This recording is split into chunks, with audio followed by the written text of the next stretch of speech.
Assalamualaikum warahmatullahi wabarakatuh. Sahabat fillah, apa kabarmu dengan Allah?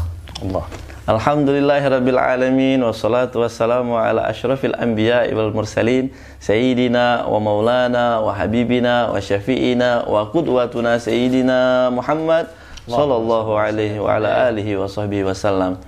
Puji syukur atas kehadirat Allah Subhanahu wa taala. Salawat dan salam kita haturkan kepada junjungan manusia yang paling Allah cintai, afdhalun nas basyaran la kal bashar sayyiduna Muhammad sallallahu alaihi wa alihi washabihi wasallam, yang kita sama-sama harapkan syafaat beliau di yaumil qiyamah kelak. Amin amin amin ya rabbal alamin. Sahabat fillah, pada pertemuan sebelumnya guru kita telah menjelaskan secara rinci tentang ahlul fatrah, yang mana poin pertama, ahlul fatrah itu tidak diazab oleh Allah Subhanahu wa taala. Kemudian poin yang kedua tentang kedua orang tua Nabi Muhammad sallallahu alaihi wasallam. Para alim ulama mengatakan bahwa kedua orang tua Nabi Muhammad sallallahu alaihi wasallam adalah bagian dari orang-orang yang selamat. Mudah-mudahan kita diselamatkan oleh Allah Subhanahu wa taala fid dunya wal akhirah. Amin ya rabbal alamin. Dan juga poin yang ketiga, beliau menjelaskan tentang Bani Salamah. Bagaimana mereka, Bani Salamah ini berkorban jiwa dan raga mereka. Mereka berhijrah, pindah ke Madinah hanya untuk dekat dan berdekatan dengan Nabi Muhammad SAW. Mudah-mudahan walaupun kita tidak hidup di zaman itu, dengan berkat modal cinta kita kepada Rasulullah SAW, modal cinta kita kepada anak dan cucu keturunan beliau, modal cinta kita kepada orang yang mencintai beliau, kita dikumpulkan bersama Rasulullah SAW di surga Firdausil A'la. Amin ya rabbal alamin. Alhamdulillah bahwa di tengah-tengah kita telah hadir guru kita Al-Habib Abdullah bin Ja'far Al-Habsyi. Assalamualaikum Habib. Waalaikumsalam warahmatullahi wabarakatuh. Sehat Habib ya? Sehat. Alhamdulillah Habib, Masya Allah. Makin cerah aja hari demi hari Habib. Alhamdulillah ya Rabb, mudah-mudahan mendapatkan cahaya Al-Quran. Amin ya Rabb. Amin. Amin ya Allah. Alhamdulillah Habib. Mohon untuk menjelaskan langsung Habib sambungan ayat yang kemarin dari ayat ke-13 hingga ayat ke-19 Habib. Baik. Fadhol Habib. Nah, sebelum saya mulai juga, sebagaimana seperti biasanya kita mengaji dan mengkaji mengenai tafsir surat Yasin. Al-Fakir minta kepada antum Ustadz Muhammad Khairi untuk membaca tilawah Al-Quran, memperdengarkan kepada kita semuanya bacaan Al-Quran dengan tartil bacaan surat Yasin ayat 13 sampai 19. Tafadhol Ustadz, silakan. Ya, tafadhol. أعوذ بالله من الشيطان الرجيم بسم الله الرحمن الرحيم واضرب لهم مثلا أصحاب القرية إذ جاءها المرسلون إذ أرسلنا إليهم اثنين فكذبوهما فعززنا بثالث فقالوا إنا إليكم مرسلون قالوا ما أنتم إلا بشر مثلنا وما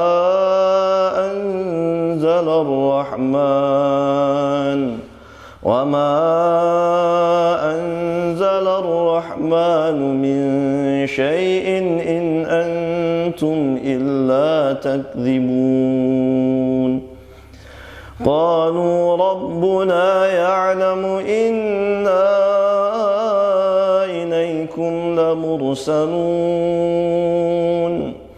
وما علينا إلا البلاغ المبين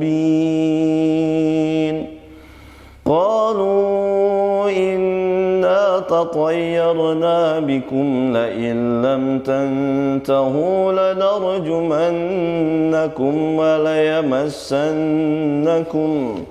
وليمسنكم منا عذاب أليم قالوا طائركم معكم أئن ذكرتم بل أنتم قوم مسرفون صدق الله العظيم.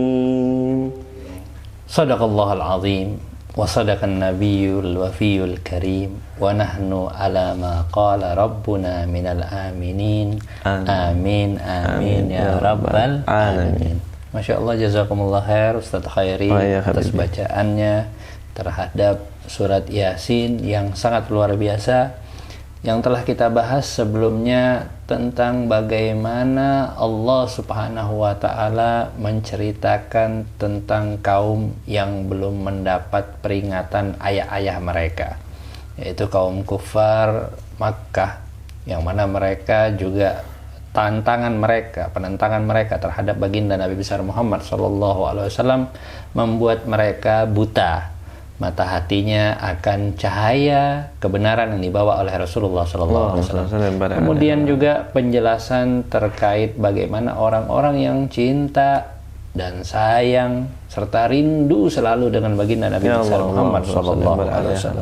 Allahumma ja'alna minhum. Amin ya Rabb. Kemudian Allah Subhanahu wa Ta'ala menceritakan tentang bagaimana darbul masal, perumpamaan yang ada di dalam Al-Quran terkait beban dakwah yang dihadapi oleh Rasulullah SAW. Bagaimana penentangan dari kaum-kaum sebelumnya terhadap utusan-utusan Allah.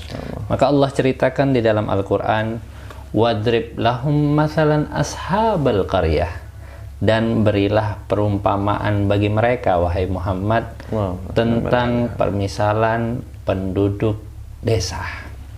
Penduduk desa yang ketika mereka didatangi oleh para utusan, yang mana para utusan ini ingin menyelamatkan mereka dari siksa, dari azab, mengajak mereka untuk kembali kepada jalannya Allah Subhanahu wa Ta'ala.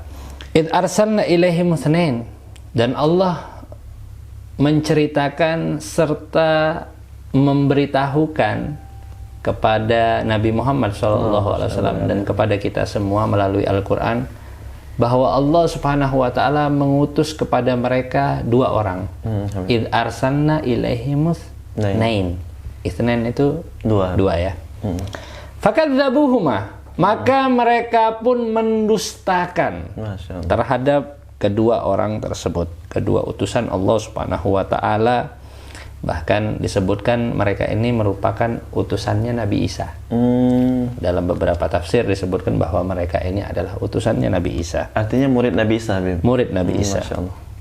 Fa'azzazna bithalis, maka kami kuatkan, kami tambahkan dengan yang ketiga. Faqalu inna ilaikum mursalun.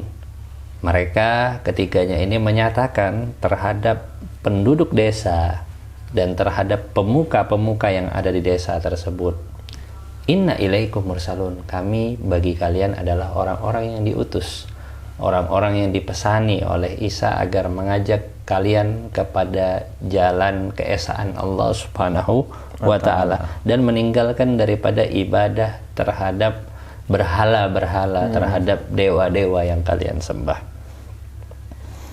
Qalu ma antum illa basyarum mithluna. Ketika mereka melihat sosok utusan yang seakan-akan hadir di hadapan mereka layaknya manusia biasa. Ini ada kesamaan ketika kaum kufar Makkah memandang kepada Rasulullah. Mereka hanya memandang basyariahnya Nabi. Hanya memandang jasadnya Rasulullah, tapi tidak memandang cahaya suci yang dibawa oleh Rasulullah. Maka penduduk desa sama menyatakan, qalu ma antum illa basyarum mithluna. Mereka menyampaikan, tidaklah kalian ini melainkan manusia seperti kami, yang makan, minum dan lain sebagainya, bisa disakiti dan lain sebagainya. Wa ma anzalar rahmanu min syai', dan tidaklah yang Maha Kuasa, yang Maha Pemberi menurunkan dari wahyu maupun pesan risalah dan lain sebagainya. In antum illa takdzibun. kalian ini merupakan pendusta. Sebagaimana kaum kufar Mekah juga mendustakan terhadap Rasulullah. Bagaimana yang kita baca di awal surat Yasin tadi, bahwa beberapa orang yang mendustakan Rasulullah bilang, innaka lasta mursalan. Kau ini bukan utusannya Allah. Allah saking cintanya kepada Rasulullah. Allah berikan contoh yang teramat luar biasa. Contoh yang sama, lihat wahai Muhammad, bagaimana kasus yang sama aku ceritakan kepadamu agar kau bertambah teguh di dalam menyampaikan dakwah yang teramat luar biasa. Sallallahu alaihi wasallam. Qalu rabbuna ya'lamu inna ilaikum lamursalun. Mereka menyatakan kepada penduduk desa tersebut, mereka menjawab kepada penduduk desa tersebut, seandainya kalian mendustakan kami, ketahuilah bahwa sesungguhnya kami, Tuhan kami mengetahui bahwa kami adalah utusan bagi kalian. Sungguh kami ini adalah utusan bagi kalian. Sampai ditakkid, dikuatkan ucapannya tersebut. Wa ma alaina illal balagul mubin. Dan tidaklah bagi kami kecuali menyampaikan pesan yang jelas ini, pesan tentang bagaimana mentauhidkan, mengesahkan Allah Subhanahu wa taala jalla jalaluhu wa taala fi ulah. Dan mereka tidak berharap apa-apa, hanya berharap agar kaum ini, agar penduduk desa ini dapat mengikuti ajaran yang suci dan kembali kepada Allah Subhanahu wa taala, meninggalkan daripada ibadatul ausan, meninggalkan daripada penyembahan terhadap dewa-dewa, terhadap tuhan-tuhan yang tidak jelas, yang tidak memberikan manfaat bagi mereka. Bahkan apa jawaban mereka? Qalu inna tatayyarna bikum. Penduduk desa menyatakan, sungguh kami menjadi sial gara-gara kalian. Kesialan kami gara-gara kalian. Jadi dengan kedatangan utusan ini dianggap pembawa sial, Habib? Dianggap pembawa sial. Nah, ini juga yang terjadi kepada baginda Nabi besar Muhammad sallallahu alaihi wasallam. Wa subhanallah, Allah menceritakan kasus yang sama agar Rasulullah bertambah kuat di dalam penyampaian dakwahnya kepada Allah Subhanahu wa taala. La illam tantahu, seandainya kalian tidak berhenti, kata penduduk desa, mengecam terhadap para utusan ini, lanarjumannakum, kami akan merajam kalian. Rajam itu melempari dengan batu. Wala yamassannakum minna adzabun alim, dan kalian akan menerima dari kami siksaan yang teramat pedih. Ya, ini bahkan disebutkan bahwa mereka sampai memotong memotong dengan gergaji, itu digergaji badannya gitu, dipisahkan anggota tubuhnya. Yang menggergaji siapa? Penduduk desa terhadap para rasul, diancam seperti itu. Masya Allah, Masya Allah. Akhirnya para rasul menjawab, qalu ta'irukum ma'akum. Para rasul menjawab terhadap penduduk desa, sesungguhnya kesialan yang menimpa kalian itu ya karena kalian, ta'irukum ma'akum, bukan karena kedatangan kami untuk mengajak kalian menyembah kepada Allah Subhanahu wa taala. Bahkan disebutkan beberapa ahli tafsir meriwayatkan bahwa yang dimaksud kesialan di sini adalah masa paceklik. Jadi mereka mengalami masa kemarau yang panjang sampai sekitar 3 tahunan. Wah, ya Allah. Nah, mereka kira ini gara-gara kedatangan para utusan tersebut yang membuat mereka ini kemarau. Padahal karena malah mereka menafikan, Beb, ya. Sehingga Allah kasih paceklik. Allah kasih paceklik tersebut.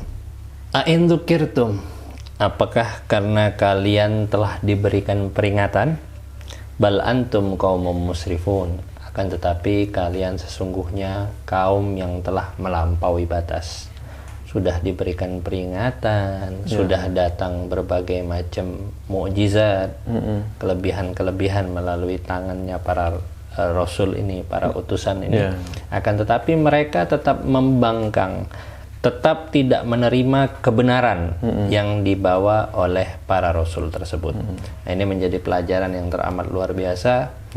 Ketika datang pelajaran, kesadaran, hidayah bagi kita ataupun peringatan, terkadang kita diberikan ujian oleh Allah Subhanahu wa taala di dalam kehidupan kita yang datang dengan berbagai macam bentuk. Terkadang mohon maaf ujian di bidang ekonomi, ujian kesehatan dan lain sebagainya. kadang-kadang itu peringatan agar kita kembali kepada Allah. Oh, Masya Allah. Adapun ujian Allah berikan, kadang ujian kelebihan harta, ujian diberikan kesehatan. Tapi kita tidak sadar bahwa itu juga merupakan panggilan dari Allah Subhanahu wa Ta'ala. Maka penting, pelajaran penting bagi kita agar kita menyadari bahwa hidayah ini hal yang sangat mahal yang Allah Subhanahu wa Ta'ala berikan kepada para hambanya. Mudah-mudahan kita termasuk hamba-hamba yang sadar akan hidayah yang diberikan petunjuk oleh Allah Subhanahu wa Ta'ala. Amin ya rabbal alamin. Masya Allah, Habib. Jadi hidayah itu juga harus dijemput, Habib. Hidayah itu juga harus dijemput. Masya Allah. Bahkan kita rasakan dari dalam lubuk hati kita serta kita syukuri. Ya, Habib. Kita kadang tidak bersyukur bahwa menyadari bahwa itu adalah panggilannya Allah Subhanahu wa Ta'ala. Jadi nggak serta-merta Allah memanggil itu dengan menegur keadaan yang kekurangan ekonomi atau karena kurang sehat fisik gitu, Habib. Tapi juga bisa malah sebaliknya dengan nikmat-nikmat, Habib ya. Bisa dengan nikmat yang teramat lebih kepada kita. Allah. Kita dibuat lalai dengan itu, waliyadzubillahi ta'ala. Masya Allah, Masya Allah. Alhamdulillah, Habib. Terkait penduduk desa tadi, Habib, Ahlul Qaryah, ini kejadiannya terjadi di daerah mana, Habib? Nah, ini para ahli tafsir menyatakan bahwa daerah yang dimaksud Al-Qaryah di dalam Al-Quran adalah Antokia. Antokia ini kalau sekarang masuk ke dalam wilayah negara Turki. Oh, di Turki, Habib. Di Turki, di provinsi Hatay disebutkan seperti itu kurang lebih. Kota ini berhadapan ataupun dekat dengan sungai Orontes secara geografis, yang mana sungai ini mengalir dari Turki ke Syria sampai ke Libanon. Masya Allah, berarti panjang banget ya, Beb? Tiga negara sampai ya? Tiga negara sungai tersebut. Diceritakan beberapa ribu kilometer mungkin sungai ini panjang sekali. Dan terjadilah kejadian yang teramat luar biasa. Cerita di dalam surat Yasin, cerita salah satu kisah yang awal diceritakan di dalam surat Yasin, walaupun ada kisah-kisah sebelumnya, tapi fokus kisah di dalam surat Yasin ini terhadap Ahlul Qaryah ini, terhadap penduduk desa yang mengecam para utusannya Isa. Maka ini terjadinya di Antokia ini juga sebagai kota Romawi kuno. Bahkan di dalam beberapa agama lain mungkin dituliskan cerita ini sebagai pengikut Kristus ya. Beberapa agama lain menulis seperti itu. Tapi di dalam agama Islam, di dalam Al-Qur'an dituliskan sebagai para rasul, para utusan daripada Nabi Isa alaihissalam. Nah, berarti yang utusan ini kategorinya disebut rasul juga atau seperti apa? Apa muridnya rasul? Nah, mungkin bisa disebut sebagai muridnya Rasul ya, muridnya Isa alaihissalam. Akan tetapi di sini ya karena mereka membawa pesannya Rasul, jadi menduduki daripada makom kedudukan utusan daripada Rasul tersebut. Siap. Nah, lalu Habib tadi menceritakan tentang beberapa utusan. Sebetulnya utusan ini ada berapa, Bib? Ada jumlahnya? Ada tiga. Nama-nama beliau apa, Bib? Nama-namanya ada Sodik, ada Masduk, ada lagi Syam'un. Masya Allah. Nah, Sodik dan Masduk ini dua yang diutus pertama. Fa'azzazna bisalithin. Kami kuatkan utusan tersebut dengan yang ketiga. Nah, ketiga datang lain yang Syam'un, Habib. Syam'un, betul.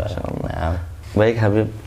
Sebagaimana yang disebutkan oleh Al-Quran tentang utusan-utusan ini, Habib, berarti utusan-utusan ini istimewa, Habib. Ada kisah yang menarik, Habib ya? Betul. Mohon dijelaskan, Habib. Marhaba, barakallahu fikum. Nah, ini kisah terkait tentang 3 utusan, yang mana Nabi Isa alaihissalam mengutus 2 utusan yang orang terdekatnya, yaitu Sodik dan Masduk ke daerah Antokia. Nah, ketika mereka ini dekat sampai ke Madinah tersebut, mereka melihat seorang yang agak sepuh, yang menggembala daripada hewan ternak, yang mana beliau bernama Habib An-Najjar. Habib An-Najjar ini merupakan salah seorang yang disebut Shahib Yasin. Orang yang diceritakan juga di dalam surat Yasin. Nanti insya Allah pada pembahasan berikutnya kita akan bahas tentang kisah Habib An-Najjar. Oh, akan ketemu ini kisahnya. Akan ketemu. Baik. Dan mereka memberikan salam kepada seorang sepuh ini. Dan Habib An-Najjar bertanya, siapa kalian? Mereka menjawab, kami adalah utusan Isa alaihissalam. Dan kenapa kalian datang? Kami ingin mengajak Anda untuk menyembah kepada Allah Subhanahu wa taala dan meninggalkan daripada penyembahan terhadap berhala-berhala, terhadap dewa-dewa dan lain sebagainya. Apakah ada petunjuk? Naam, mereka menjawab, ya, kami memiliki karamah, memiliki keutamaan yang diberikan oleh Allah Subhanahu wa taala. Kami dapat menyembuhkan orang yang sakit, menyembuhkan orang yang buta, dan menyembuhkan orang yang terkena penyakit kusta dengan izinnya Allah Subhanahu wa taala. Dan ini merupakan karamah yang Allah berikan kepada mereka dan mukjizat yang Allah titipkan kepada nabi-nabinya. Dan Habib ini langsung menyela mereka, meminta, ya wahai orang-orang yang mengaku sebagai utusan, aku ini memiliki seorang anak yang sudah sakit menahun. Apakah kalian bisa untuk bertemu dengan anakku? Akhirnya ditemukan oleh Habib. Dan subhanallah, dalam waktu yang singkat, kedua utusan ini berdoa kepada Allah Subhanahu wa taala, meminta, dan ketika dipegang di masa sedikit, akhirnya Allah sembuhkan dengan izin Allah anaknya Habib ini. Dan akhirnya si Habib ini menjadi beriman dan meninggalkan daripada ibadah terhadap dewa-dewanya. Dan subhanallah, mereka masuklah ke kota tersebut, ke Antioquia. Dan di situ ada seorang penguasa yang bernama Antiochus kalau dalam bahasa Yunani. Ya, kalau dalam bahasa Arab disebut Antikha. Mereka bertanya, siapa kalian? Kami ini adalah utusan Isa. Ketika sudah terdengar kabar tentang orang-orang menceritakan tentang kehebatan utusan Isa ini. Dan kenapa kalian datang? Akhirnya disampaikan bahwa kami ini mengajak engkau dan kaummu untuk beribadah kepada Allah dan meninggalkan daripada penyembahan terhadap berhala. Sang Malik mengatakan, sang raja ini Antiochus mengatakan, ngapain kita menyembah kepada Tuhan selain daripada Tuhan-Tuhan kita saat ini? Maka mereka berkata, ya, Tuhan yang kita sembah ini adalah Tuhan yang mengadakanmu dan mengadakan Tuhan-Tuhanmu. Dan sang raja ini mengusir, ya udah, pergi kalian. Oh, diusir malah. Diusir sama raja ini, akhirnya diikuti oleh kaumnya dan disiksa. Oh, disiksa ya Allah. Dicambuk sampai 100 cambukan, kemudian dikirim ke penjara. Masya Allah. Kemudian hilang kabar. Begitu hilang kabar, maka Isa alaihissalam mengutus lagi seorang utusan. Oh, ditambah lagi utusan. Ditambah lagi. Makanya kita baca di dalam ayat Al-Quran, fa'azzazna bisalisin. Kami kuatkan peran dakwah itu dan kami lengkapi dengan yang ketiga. Dengan utusan yang ketiga. Akhirnya utusan yang ketiga yang bernama Syam'un, ini dia berpolitik dalam dakwahnya. Dan bergaullah dia dengan orang-orang terdekat daripada kerajaan-kerajaan tersebut. Subhanallah, terdengar juga kabar di sekitaran orang-orang terdekatnya sampai kepada Antiochus. Antiochus raja tadi, penguasa tadi. Ya. Dan karena asik ngobrol dan lain sebagainya, dia bertanya tentang dua orang yang lenyap kabarnya begitu saja ketika dikirim ke Antioquia tersebut. Artinya Syam'un ini udah mulai dekat, Beb, ya? Syam'un ada ini kedekatan. Udah ada kedekatan dengan Antiochus ini. Akhirnya dia bilang, saya dengar kabar bahwa ada dua orang kau sempat penjarakan dan lain sebagainya dan lain sebagainya. Akhirnya kenapa nggak diajak bicara aja? Kata Antiochus, ya saya udah kepalang emosi dengan mereka ini. Yuk panggil mereka supaya kita bisa tahu kenapa sih mereka ini bisa sampai kau penjarakan. Kenapa kita nggak tabayun aja? Akhirnya begitu mereka dihadapkan di hadapan penguasa dan juga di situ ada Syam'un. Syam'un tadi ya. Nah, Syam'un ini bertanya kepada mereka, Ya. siapa yang mengutus kalian ke sini? Maka dua rasul ini menjawab, dua utusan ini menjawab, Allah lah yang telah mengutus kami melalui nabinya yaitu Isa. Kemudian Syam'un menyatakan terhadap kedua utusan ini, Shadiq dan Masduq. Ayo sifatkan kepada kami bagaimana Tuhanmu. Mereka berkata, innahu yaf'alu ma yasha wa yahkumu ma yurid. Sesungguhnya Allah yang aku sembah itu melakukan apa yang ia kehendaki dan memberikan hukuman terhadap apa yang ia kehendaki. Maka Syam'un bertanya, apa sih kelebihan kalian? Apa petunjuk yang Allah berikan melalui tangan kalian? Kata dua rasul ini, terserah mau ngapain aja. Akhirnya Malik ini ngetes dengan mendatangkan seseorang yang matmusul ainain. Matmusul ainain tuh maksudnya dua matanya ini kayak tunanetra gitu. Ya. Buta ya. Buta. Tapi subhanallah bukan hanya buta, bahkan matanya ini rata sama jidat. Rata, benar-benar nggak ada mata. Nggak ada mata, bahkan kelopak matanya aja nggak ada. Nggak ada, masya Allah. Berarti alis juga nggak ada. Alisnya nggak ada. Akhirnya kata Syam'un, ayo kita tes. Mereka berdoa. Ini dua rasul berdoa, Shadiq sama Masduq berdoa kepada Allah Subhanahu wa taala. Wah, akhirnya subhanallah seakan-akan retak. Subhanallah. Retak dan kayak mau keluar tempat matanya itu. Retak begitu. Dan subhanallah mereka mengambil gumpalan tanah liat. Iya. Ditaruh di kedua tempat mata ini agar menjadi bola mata. Ya Allah, masya Allah. Wah subhanallah, akhirnya dengan berkat doa yang teramat luar biasa dari kedua rasul, utusan daripada Isa ini, akhirnya sampai tumbuh kayak mata. Jadi bola mata. Bisa ngelihat, Masya Allah, luar biasa. Mujizat Habib ya. Akhirnya Syam'un bertanya kepada penguasa tadi, kepada Antiochus. Iya. Bisa nggak kalau kau berdoa kepada Tuhanmu sampai seperti yang mereka lakukan? Iya. Waduh, kata penguasa, kata Antiochus, kayaknya nggak akan bisa nih mau ngapa-ngapain. Akhirnya kata Malik, kata penguasa ini masih belum puas. Oh, masih belum puas juga.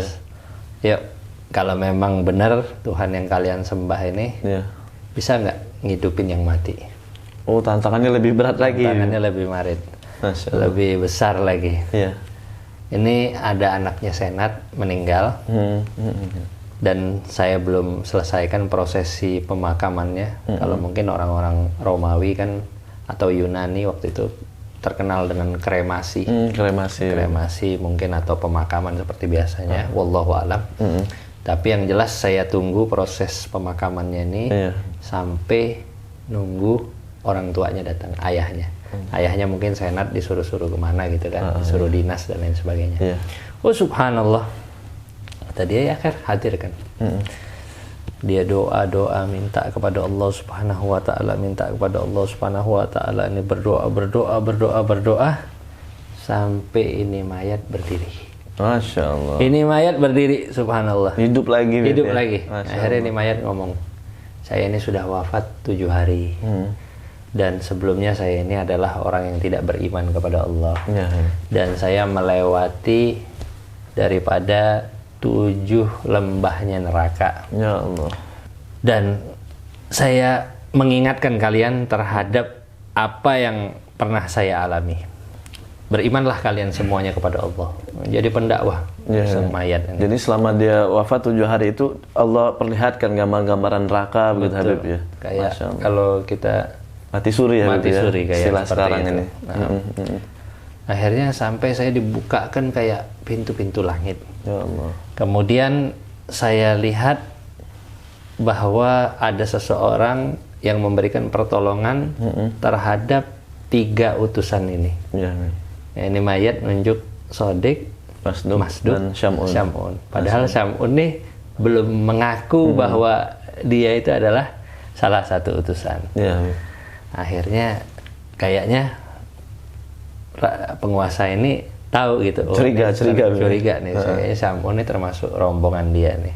Akhirnya ketika dia merasa bahwa raja ini tahu juga, nih penguasa tahu tentang perihalnya dia kabarkan kepada raja ini. Inisiatif sendiri, dia akhirnya ngomong bahwa dia termasuk utusannya Isa. Nah, sebagian ahlul mufassirin menyatakan bahwa akhirnya ini penguasa ikut beriman. Nah, tapi sebagian mufassirin juga menceritakan bahwa ini raja nggak beriman. Tetap dalam kekufurannya dan mengajak kaumnya untuk menyiksa seluruh utusan-utusan tersebut. Ada dua pendapat ulama. Ada dua pendapat ulama yang mana akhirnya menyebabkan kabar tersebut sampai kepada Habib An-Najjar tadi. Yang kisah awal tadi ya, yang bapak tadi, yang anaknya disembuhkan dari penyakitnya. Betul. Nah, makanya nanti dalam pembahasan berikutnya kita akan membahas wajah rajulun yas'a. Kita akan membahas tentang Habib An-Najjar ini. Habib An-Najjar, Masya Allah, menarik. Masya Allah, luar biasa. Kemudian Habib? Nah, ini salah satu cerita yang mudah-mudahan menguatkan daripada keimanan kita, dan subhanallah cerita ini juga menambah daripada motivasi yang Allah berikan kepada Nabi Muhammad SAW, dan tentunya kita dapat mengambil iktibar bahwa Allah Subhanahu wa Ta'ala ingin iman kita ini benar-benar kokoh. Ya Rabb. Bukan hanya iman KTP ya, bukan hanya iman yang gampang dibolak-balik dengan perihal-perihal duniawi, tapi lihatlah bagaimana kisah yang teramat luar biasa tentang para rasul yang mempertahankan keimanan mereka dengan nyawa mereka. Dan teramat luar biasa. Mudah-mudahan Allah berikan ketetapan keimanan bagi kita semuanya. Amin. Amin ya rabbal alamin. Wallahu ta'ala alam.